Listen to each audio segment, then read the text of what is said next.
এবার মেয়ের পক্ষ থেকে তো ছেলেদেরকে দেখবে না, আপনাকে দেখতে আসবে।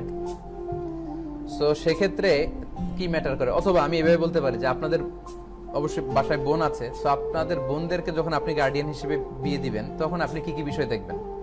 তখন আপনি 5টা বিষয় দেখবেন। হাদিসে আমরা কনে দেখার ক্ষেত্রে কয়টা বিষয় দেখলাম? আর বর দেখার ক্ষেত্রে খবর আছে। আমাদের বেশি কোয়ালিফাইড হইতে হবে না? আপনাদের অবশ্য আইএম এর গ্রাজুয়েটদের একটা ভালো ডিমান্ড দেশে বিয়ের বাজারে আর কি। আলহামদুলিল্লাহ খুব দেখলাম যে সবাই খুব পছন্দ করে আইএম এর ছেলেদেরকে। ইনশাআল্লাহ সমস্যা হবে না।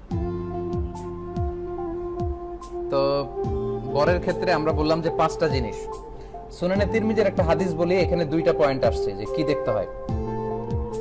আল্লাহ রাসূল সাল্লাল্লাহু আলাইহি ওয়াসাল্লাম বলেছেন, ইযা জাআকুম মান তারদাউনা খুলুকাহু ওয়া দীনাহু ফাযাওবিজু ওয়া ইন লাম তাফআলু তাকুন ফিতনাতুন ফিল আরদি আও ফাসাদুন আরীদ। আপনি যদি ভাই হয়ে থাকেন বা মেয়ের বাবা, তাদেরকে উদ্দেশ্য করে আল্লাহ রাসূল সাল্লাল্লাহু আলাইহি ওয়াসাল্লাম বললেন, তোমাদের কাছে তোমার বোনের বা তোমার কন্যার জন্য বিয়ের প্রস্তাব নিয়ে যদি কোনো ছেলে আসে, হ্যাঁ, যার তারদাউনা খুলুকাহু ওয়া দীনাহু, যার মোরালিটি এবং রিলিজিয়ান এই 2টার ব্যাপারে তুমি কনভিন্সড যে ছেলেটা ধার্মিক, ছেলেটার নৈতিকতা আছে, ছেলেটা ধার্মিক নৈতিকতা। ঘুরে ফিরে কিন্তু ছেলে মেয়েদের ক্ষেত্রে এটাই সবচেয়ে বেশি গুরুত্ব দেওয়া হচ্ছে ইসলামিক পার্সপেক্টিভে, তাই না? তার নৈতিকতার দিক থেকে সে খুব শক্ত এবং সে ধার্মিক। যদি এটা পেয়ে যাও, অন্যগুলো তো দেখবে, কিন্তু এই 2টা এনশিওর হয়ে গেলে ফাযাওবিজু, বিয়ে দিয়ে দাও। আর যদি বিয়ে না দাও, অনেক সময় এমন হয় ছেলে ধার্মিক, ছেলে ক্যাপেবল, সব দিক থেকে ফিট, এরপরও ভাবে যে একটু অপেক্ষা করি, এর চেয়ে ভালো ছেলে আসবে একটা, মানে এরপরে এর চেয়ে আরো ভালো একটা আসবে। এই টেন্ডেন্সিটা খুবই খারাপ।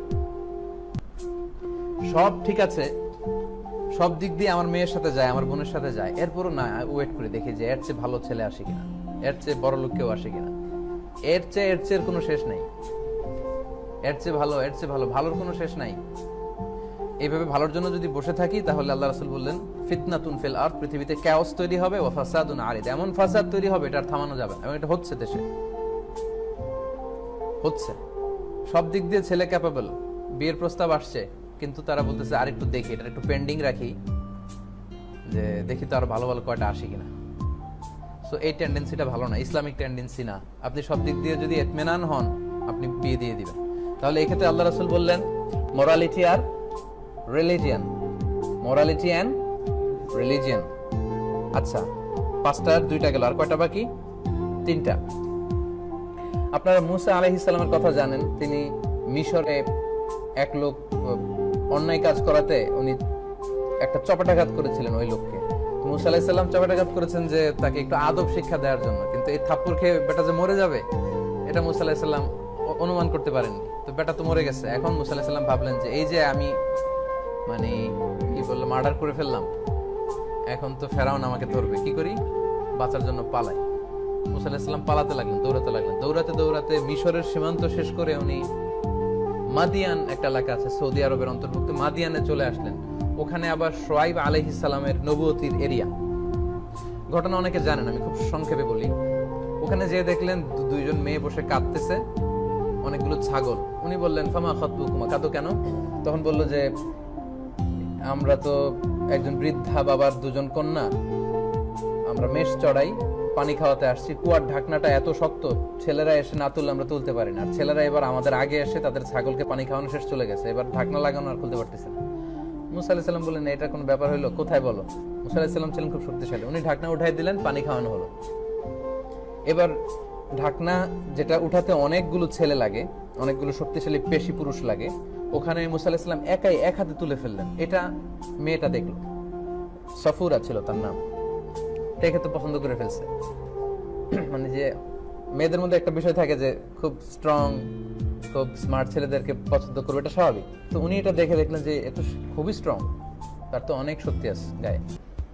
ওকে ফাইন, এবার ওটা পানি খাওয়ানো শেষ। এবার মেয়েটা বললো যে আব্বার কাছে চলেন, আব্বার সাথে দেখা করে যাবেন। তো মুসা আলাইহিস সালাম বললেন যে তোমরা সামনে থাকবে না, আমি সামনে থাকি। মানে একটা অপরিচিত মেয়েকে হেল্প করতে যে ওই মেয়ে আর ছেলের মধ্যে যে কত ডিসেন্ট অ্যাটিটিউড, ডিসেন্ট আলোচনা হতে পারে, এই কনভারসেশনটা আপনি না পড়লে বুঝতেই পারবেন না কিভাবে মুসা আলাইহিস সালাম এবং এই মেয়েদের কথাবার্তা হয়েছিল। এবং মুসা আলাইহিস সালাম বললেন যে তোমরা সামনে যেও না, যে তোমরা মেয়ে, তোমরা আমার পেছনে থাকো, আমাকে বলবা যে ডানে না বায়ে, আমি আগে যাব। উনি আগে যাচ্ছেন, মেয়েরা বলতেছে ডানে বায়ে, বাবার কাছে গেলেন। তো বাবার কাছে যে বললা পুরো ঘটনা বাবাকে খুলে বললো যে আব্বা সে খুবই শক্তিশালী পুরুষ, এরকম এরকম, একে আমাদের বাসায় কাজের ছেলে, মানে কাজের জন্য রেখে দেন, মানে আমাদের ছাগলগুলো চড়াবে এই যুবক, রেখে দেন। আয়াতটা হচ্ছে ক্বালাত ইহদাহুমা ইয়া আবা তিস্তাজিরহু ইন্না খায়রা মান ইস্তাজারতাল কওয়িউল আমিন, মানে বাবা একে রেখে দেন, কাজে লাগবে। কারণ যাকে এই সমস্ত কাজে আমরা রাখতে চাই তাদের দুইটা কোয়ালিটি লাগে, একটা হচ্ছে আল কওয়ি মানে শক্তিশালী, আর একটা হচ্ছে আমিন মানে বিশ্বস্ত, ট্রাস্টওয়ার্দি। শোয়েব আলাইহিস সালাম মেয়ের কথা ফলো করলেন, দেখলেন যে মেয়ে তো বোধহয় একে পছন্দ করছে, এবং মেয়ে যে পরামর্শ দিয়েছে খুবই ভালো পরামর্শ, আমি বৃদ্ধ এবং ছেলে কবি শক্তিশালী, আমিন নিরাপদ, আমার মেয়েরা এখানে সেফ। সো উনি ছকে ফেললেন কি করবেন, এবং যা করার তাই করলেন। 8-10 বছর পরে এই মেয়ের সাথে বিয়ে দিয়ে দিলেন। তাহলে শোয়েব আলাইহিস সালামকে যদি আমরা শ্বশুর হিসেবে কনসিডার করি, এই কনভারসেশন থেকে আমরা আরো 3টা কোয়ালিটি পাই। এক হচ্ছে শি লাইকড হিম, মেয়েটা ছেলেটাকে পছন্দ করেছে। তার মানে অবশ্যই আপনি বাবা বা ভাই যাই হন না কেন, আপনার বোনকে বা মেয়েকে যার সাথে পরিণয়ে আবদ্ধ করাবেন বা বিয়েতে, অবশ্যই আপনাকে এটা এনশিওর করতে হবে যে আপনার মেয়ে ওই ছেলেকে পছন্দ করে কিনা।